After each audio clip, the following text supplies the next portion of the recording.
Bună seara! Bună seara! Care este talentul dumneavoastră? Suntem păstrătoare al folclorului adevărat și a doinei vechi românești care este pe cale de dispariție. Stai, hore bătrânească,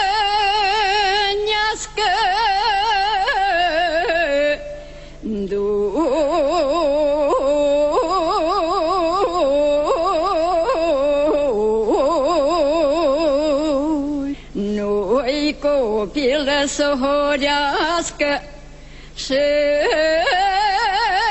îngruma să o învârtească.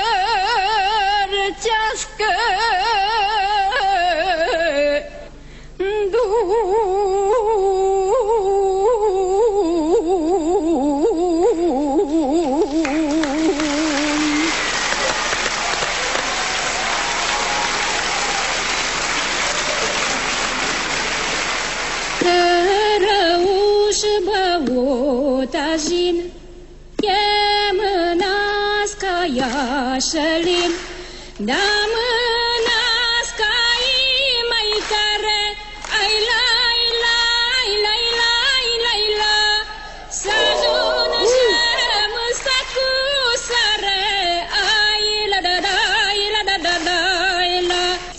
Cărăuși băutăjin, e mânească iașălin, ai la mânească-i mai tare, ai lai, la, da da da la, da da da la, să ajună gemânța cu sare, ai la da la, la da da la, la.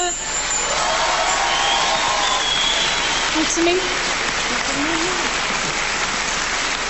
Dragile noastre, ne bucurăm foarte mult că ne-ați arătat acest obicei de nuntă, cred că este unul dintre cele mai frumoase. Mă bucur foarte mult că ați venit să ne arătați această mică parte din folclorul nostru. Și noi suntem îndrăgostite de vocea dumneavoastră atunci când cântați muzică populară. Mulțumesc din suflet, mulțumesc!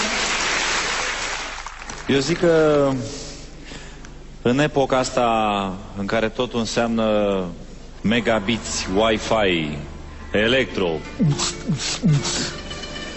avem nevoie de un moment din ăsta. Vocea voastră sună cu adevărat special, adică nu mi-a fost dat să aud până acum asemenea interpretare. Ceea ce arată că, uite, mi-e străină latura asta și e păcat și vreau să vă mulțumesc că mi-ați făcut-o cunoscută. Eu vă spun da din toată inima. Vă mulțumesc! Răspunsul meu este da, cu admirație. Andy. Susțin total demersul celor două doamne. Da. Felicitări, mergeți în etapa următoare. Doamne ajută! Doamne ajută! Ați fost extraordinare. Face bine, dar eu supărată când bătrână. Și aș vrea să fiu mai tânără să pot și înainta. Dar așa nu știu cât voi putea merge mai departe. Revenim în culise, ne scuturăm o țâră și ca în basmele din popor ne întâlnim cu o măicuță bătrână și a ei fiică bună. Bună seara! Bună seara! Ați venit pe la noi. Da, am venit să văd și orașul. Că la și să luați țară marele am premiu. îmblat destul. Mă numesc Zenuța Curja, din județul Bistrița Năsăud. Am 43 de ani și am venit însoțită la acest concurs de rapsodul popular Teodora Burja, care este mama mea. Am venit aici pentru ca să cânt o doină bătrânească, ca să nu uite tineretul de-amu, că cum am fost noi bătrâni, cum am horit eu la sășere, la sapă și eu nu vreau să le urc, că mi-e dragi să vreau deja alții.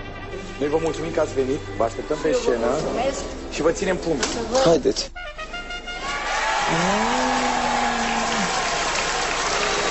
Bună seara! Bună seara! Care este talentul dumneavoastră? Suntem păstrătoare al folclorului adevărat și a doinei vechi românești care este pe cale de dispariție. No, asta e foarte bine. Avem nevoie de așa ceva. E foarte bine că se păstrează, sper că nu e foarte bine că e doina pe cale de dispariție. Da, că se păstrează. E foarte, foarte bine ceea ce faceți. Și am să vă rog, înainte să trecem mai departe, să ne spuneți puțin Ce este cu costumele? Deci eu mă îmbrac în costum dacic, așa cum este și mama mea îmbrăcat acum. Ce vechime are costumul? Peste 100 de ani. Wow! Îți dai seama? Bun, și în această seară... În această seară am venit cu fragment din obicei de nuntă și cu horile vechi cu noduri. Horea cu noduri este un stil de interpretare foarte vechi, bine, pe vremea iobăgiei, când biciul asupritorului cădeau iobagilor pe spate, iobagii nu igneau, ci cântau și durerea în cântec se transforma în noduri. Am văzut că acest stil se pierde și de când am început să cânt, am urmărit întotdeauna să aduc în atenție acest folclor vechi, străvechi, care a intrat anul acesta în patrimoniul UNESCO. Este o valoare a românilor și este păcat să se piardă.